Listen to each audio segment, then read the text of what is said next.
ವಂಶವೆಲ್ಲ ಹೋಗೆಗೆ ಹರಿಚಂದ್ರನ ಪಿಡಿದು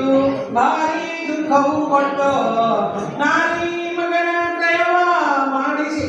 ಬಿಟ್ಟು ಮಾದಿಗನು ತಾನಾಗ ಹರಿಚಂದ್ರನ ಕೊಂಡು ಬೇಗ ಸ್ಮಶಾನ ಕಾಯಲು ತಾನು ಮಾಡಿಟ್ಟನಾಗಾದ ಚಕ್ರವರ್ತಿಗೆ ವಕ್ರಿ ಶನಿ ರಾಜ ರಾಜ ಎಂಟರು ಹೋಗಿ ಗುರುಪೀಠಾನಾದ ಇಂದ್ರನಿಗೆ ಬಿಡಿಯಲು ಸುಂದರ ಶರೀರವು ಕಂದಿ ಗುಂದಿ ಮೈಯೆಲ್ಲ ಯೋನಿಯಾಗಲು ವಶಿಷ್ಠನಿಗೆ ಬಿಡಿಯಲು ಸಾಸಿರ ಪುತ್ರರು ನಾಶವಾದರು ಕೇಳು ಶನಿ ಮಹಿಮೆಯು ಚಂದ್ರನಿಗೆ ಗ್ರಹವಾರೆ ಕಳಕ ಬಂದಿತು ಅವಾಗೆ ಪಾಂಡವರೆಲ್ಲ ರಾಜಸೋತು ಹೋಗೆ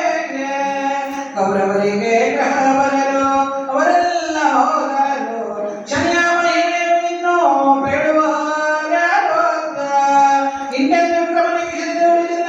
ಮತ್ತು ಶ್ರೀಕೃಷ್ಣನಿಗೂ ಬೆಳಕವನ್ನು ಹಂಚಿಬಿಡಿದ ಎಲ್ಲವನ್ನು ಸವಿಸ್ತಾರವಾಗಿ ಹೇಳಿ ಹೊರಟು ಹೋಗುವ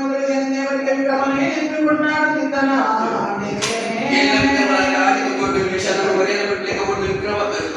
ರಾವಣನ ಸರ್ವ ನಾಶವನ್ನು ಮಲ್ತಾನೆ ಸತ್ಯ ಹರಿಚಂದ್ರ